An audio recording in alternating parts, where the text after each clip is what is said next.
Alright, so this video is going to be a little bit different than my others. Firstly, I want to thank Skillshare for sponsoring this video, and I want to go a bit more in depth on the processes of building a guitar in this video. And although I'm going to be explaining my steps for the most part, don't take this as an instructional video or a guide on how to build a guitar. There's much better resources, even videos here on YouTube, that will do a much better job explaining that. I just kind of want to let you guys in on what I'm thinking when I do build a guitar. So it's been a while since my last colored pencil guitar project, and I thought since I've got a bunch of colored pencils left over in that reggae coloration of red, green, yellow, and black, I thought I'd try taking a stab at a bass guitar. So this is the colored pencil reggae bass. To be honest, I don't really know where I'm going with this. I usually just get the idea for a project in my head, then just start at it and see where it goes from there. But anyways, I'm trying to make the pencils kind of flower out so that they're more vertical in the center, and as they go to the edges, their angles get more dramatic. Also, you'll notice the pencils in the middle are significantly shorter, and that's because I have this piece of cherry that I'm going to try to implant in the guitar. So this will end up being the back side of the guitar, actually.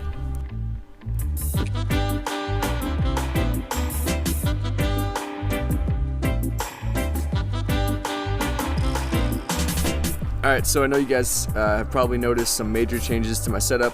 Most notably, I switched out my bandsaw blade from a 3/8 inch to a 1/4 inch blade. Thanks for noticing. Oh, I also got a new rubber mallet. That thing's pretty cool. So yeah, obviously I'm in a new workspace or garage. I've spent the last week kind of building out these work tables. I've got this one here that's on casters so that I can move it around, and this one on the wall, and I've also set up a pegboard behind it. So it's coming along. It will probably take me a while to get totally settled in here. For now I'm kind of confined to this corner of the garage, but I'm sure I'll inevitably creep further back in there. Yeah, but I'm really looking forward to working out of here now and seeing what potential projects this new space will bring.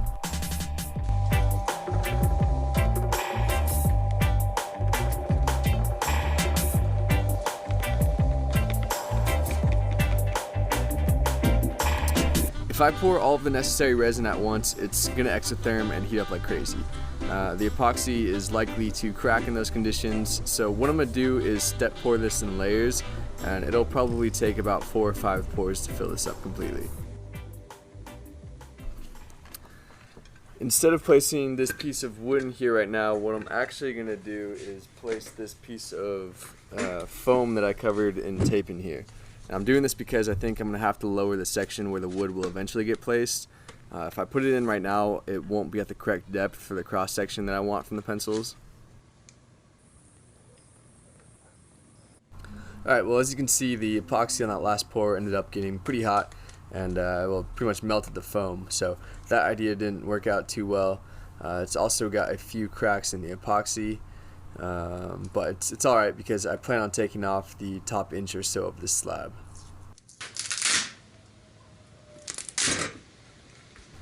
So the first step here is to grind all of the protruding pencils off the top so that I can take this over to my router sled jig.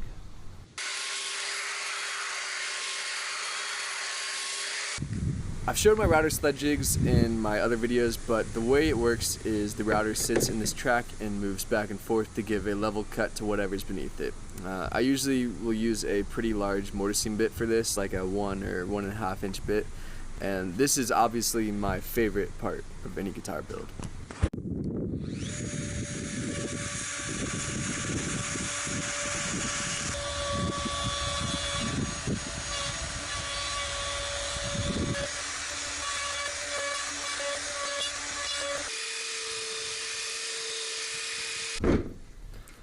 Alright, well, that's about 3 hours or so of routing, and I've finally got a pretty decent slab. It's a bit thinner than I wanted, but I had to keep grinding off layers until I got to the cross section that I want, which is about right here.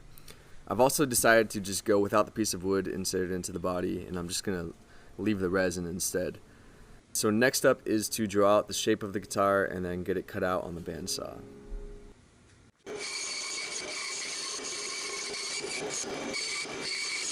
Got the body roughly cut out. Now I'm going to use this oscillating belt sander to shape the body to get it where I want it. This sander is probably one of the pieces of equipment that I use most during any guitar build.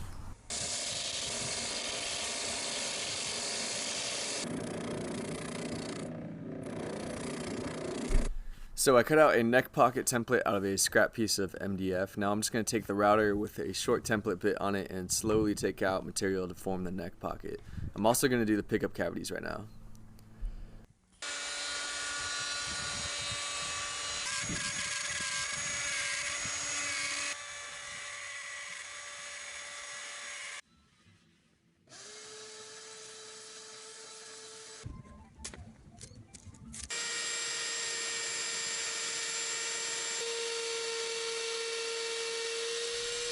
So this is a 1/2 inch roundover bit, and the trick to this is to make sure you're always aware of the direction the bit is spinning.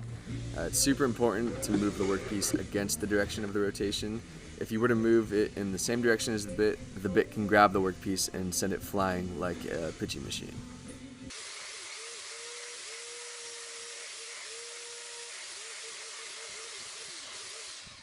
Alright, gonna get started on making the neck now. This is a pretty nice piece of cherry that I actually found at Home Depot, and it's got some pretty cool random figure throughout it, but I think it will make a pretty good looking neck. I've got this double action truss rod to accompany it.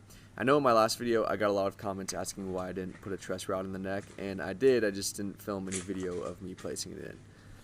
So I've got a little straight bit in the router table, and I've got this piece of wood clamped to the table on the side. On the end of my neck blink, I've marked the depth that I need for the truss rod. All I'll do is ride the neck blink along this piece of wood, which will give me a nice straight channel to place the truss rod.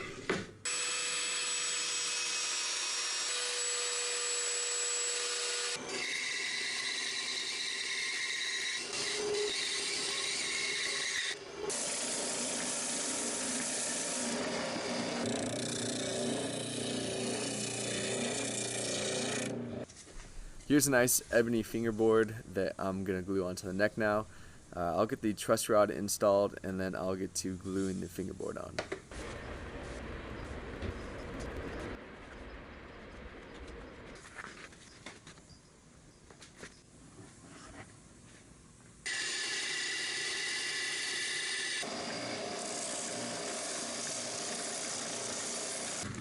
So I've got another little router jig. This one is used to thin out the headstock a bit. Basically the router just sits on it and the entire jig slides around at a fixed cutting height.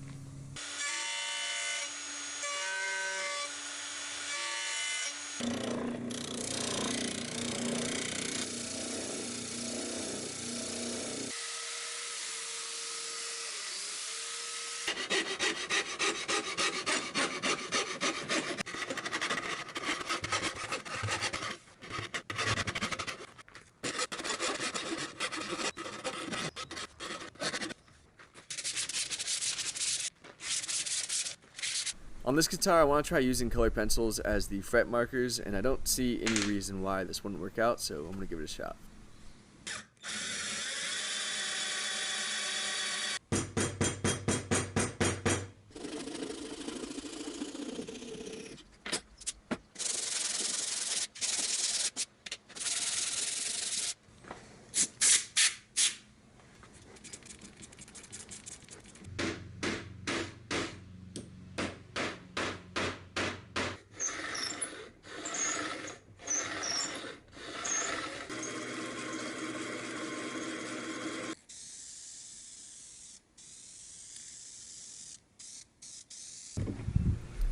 So pencil guitars can be really heavy, which is why on this one I'm going to try routing out 2 big cavities in the back. I cut out these 2 templates from MDF, and I'll use them as guides for the template bits. A buddy of mine let me bring over this old Delta drill press, and this thing's really old, but it should still get the job done. So I've got a 1-inch Forstner bit in there right now, and I'm just going to hog out the bulk of the material from these cavities before I route them. Routers are good to use for cleanup work, but the drill press is really a much better option for removing bulk material.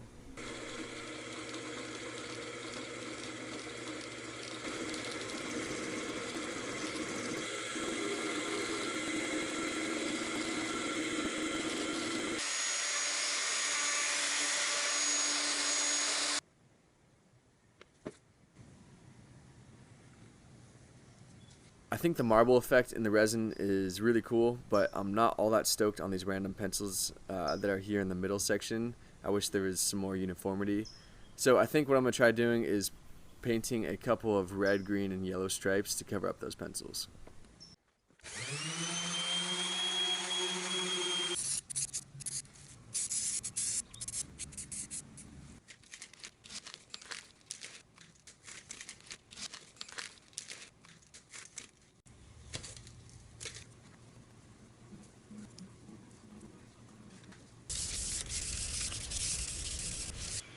I'm going to try a different technique for finishing on this guitar.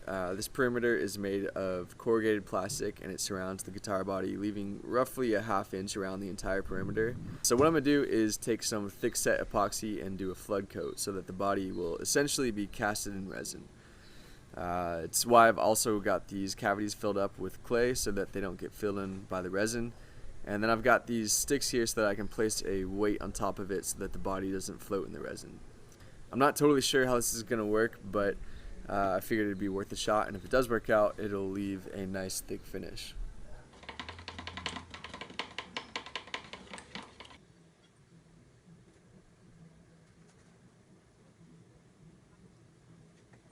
Alright, the top is cured, and I just flipped it over and cut out the pink foam, and now I've got a nice little lip covering the entire bottom. So I'm going to go ahead and do the same exact thing to this side as I did to the top.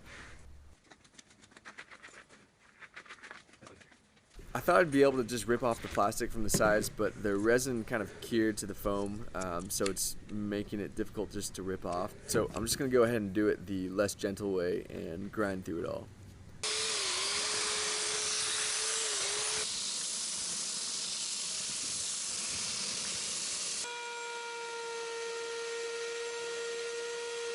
Now I've got the edges rounded over and I've got to reroute the cavities again. All I'm using is a bottom bearing template bit and it's only cutting 1/8 of an inch or so of resin, so this should be pretty quick.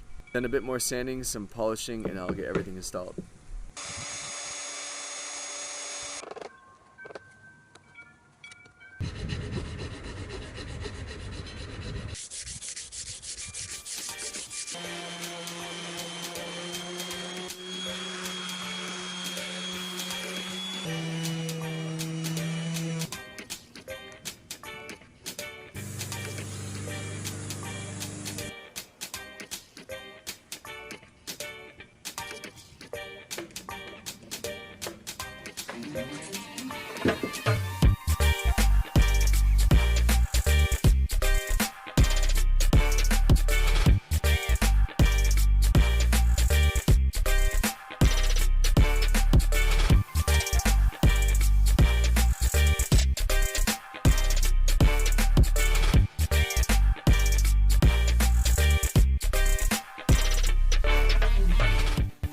So I actually am pretty satisfied with how it turned out. I like the overall look of it. It's the lightest epoxy guitar I've built yet, and well, I don't know a whole lot about bass guitars, but it sounds fine to me. Now, I never expect these things to come out perfect. They're as much of an experiment as much as they are guitars. But with that said, this one's not perfect as well. So the back of the guitar, well, I wish I just would have left the resin that was initially there and not painted the stripes.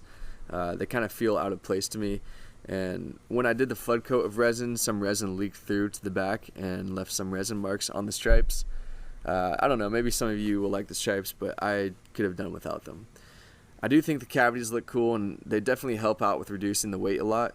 The flood coating with epoxy idea worked out pretty well. There are some bubbles that are trapped in there, so it's not flawless, but like I've said in previous videos, I think I'll need to build a pressure chamber someday if I want to get the best results from these methods.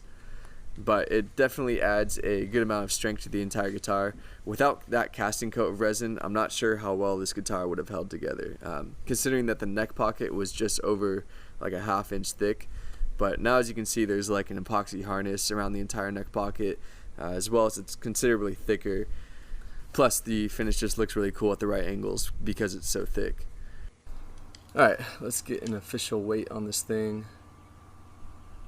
It looks like it's just over 9 pounds, so pretty good. I had originally wanted to insert a piece of cherry into the body, but after the series of events that I described earlier in the video, I just decided to leave the resin in there. So this middle stretch right here is basically just thick resin, not many pencils in there. and so that should be fairly strong. The pencil orientation didn't come out in a perfect pattern, but it's all good. I wasn't trying to be very exact with the pencil arrangement on this guitar, and I kind of like that messy look of the pattern.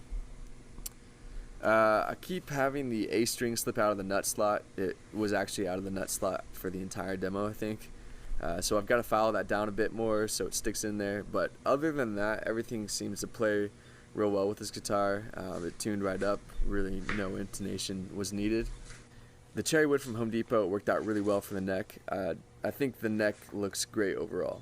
I also really like the color pencil inlays for the fret markers. I did level and recrown the frets. I just didn't end up showing that in the video, but overall the neck feels really good, at least to me being a guitar player. Which brings me to my final point.